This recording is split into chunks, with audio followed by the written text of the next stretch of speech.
Now, why anyone would ever want to click on a video about Thomas Shelby is completely beyond me. Grace!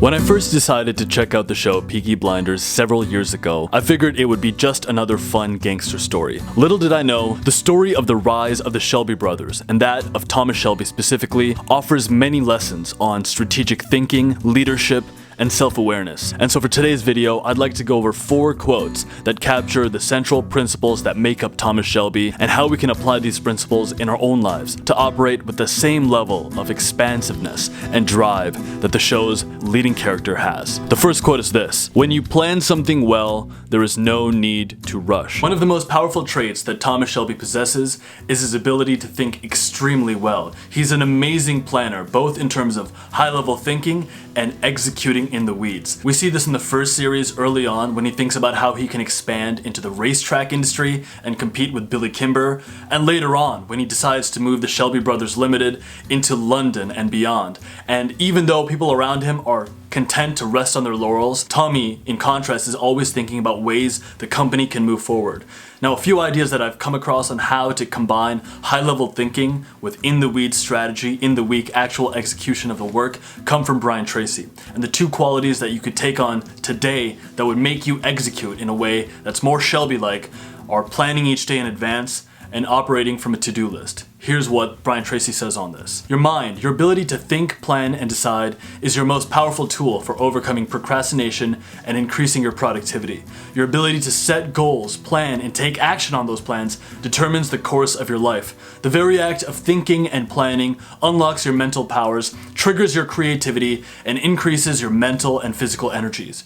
Your ability to plan well in advance of beginning is a measure of your overall competence. The better the plan you have, the easier it is for you to overcome procrastination, to get started, and then to keep going.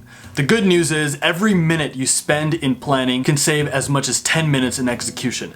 It only takes about 10 or 12 minutes to plan each day in advance, but this small investment of time will save you at least 2 hours, 100 to 120 minutes in wasted time and diffused effort throughout the day. When you consider how helpful planning can be in increasing your productivity and performance, it is amazing how few people practice this every single day. And planning is really quite simple to do. It is based on you sitting down and making a to-do list of everything you have to do before you begin. This is a spoiler warning, but when Grace is killed off in season 3, Tommy operates from a to-do list and gets a number of people to take on certain strategies, certain actions, so that he can focus all of his energies on taking out the Italians. Now, do what's on the list and fuck off. The second principle is this: everyone's a whore. We just sell different parts of ourselves. Now, I do think it's absolutely hilarious that the first thing that Tommy says to the woman he would end up falling in love with is wondering if she's a whore. He says, "Are you a whore?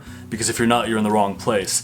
And later on when she says to him, "Why would you say that? Why would that be the first thing you say to me?" He says, "Everyone's a whore. We all just sell different parts of ourselves." And this line really demonstrates Tommy's understanding that you have to meet people with what they want. You can't lead people with the expectation of the things you desire. If you want to persuade people, if you want to get certain results out of them, you've got to meet them at their level. And this is something that Thomas does incredibly well. He goes into meetings and conversations knowing what the other person would want, or at least tries to find out how he can leverage their desires. Now, this is something that I've had to learn slowly throughout my life. A lot of times when I would go into making requests or trying to get a certain result out of someone, oftentimes this was in LA trying to get an agent meeting, I would think to myself, how can I get what I want? Will you do this for me? Will you sign with me? And it's no wonder that I wouldn't get a result out of that, because I was only thinking about myself.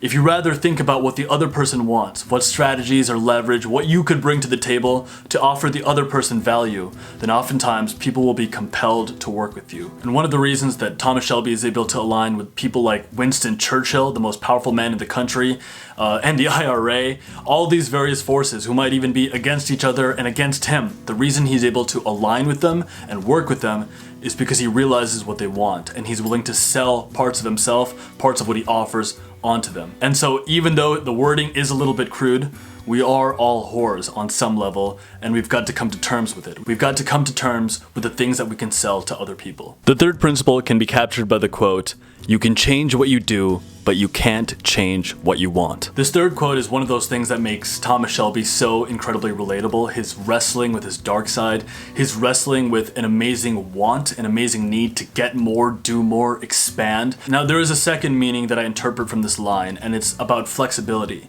You can't change what you want, but you can change what you do. And Tommy is someone who operates with incredible flexibility about the results he's seeking. He's completely inflexible about what he actually wants to achieve. He wants to expand to London. He wants to get into the racetrack industry. He wants to come out and leverage the Bolshevik Revolution. And yet at the same time, he's flexible about the processes. He's flexible about taking on new information. Thomas Shelby is someone who, while he continues to plunge forward with new objectives and new purposes about the Shelby Brothers Limited, he's someone who remains flexible about approaches, strategies, and ways he can leverage different situations. And the final principle, the 1 minute, the soldier's minute. In a battle, that's all you get. 1 minute of everything at once. And anything before is nothing, everything after, nothing.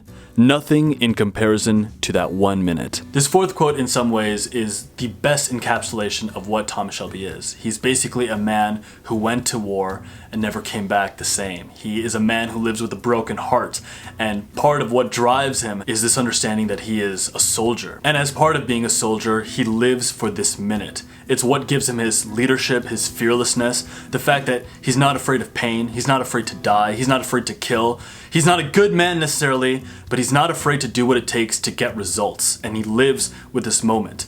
At the end of Series 1, when Billy Kimber shoots him, it's him who basically takes the result that's needed to get rid of the man. He's the one who takes the beating from Sabini. He's the one who deals with the Italians and the Russians. He's consistently willing to do what is necessary, to delegate the work, to be the man who's hated, whatever it takes to get the results he wants. He's willing to go there because, generally speaking, aside from when his wife and his son were threatened, he doesn't live in fear of what will happen to him and his life. In some ways, he lives with death moment by moment, and this makes him fearless, stoic, someone who's consistently able to plunge forward with courage. And I actually do want to leave you with a bonus quote. I think this is in fact one of the most inspired lines in the entire series.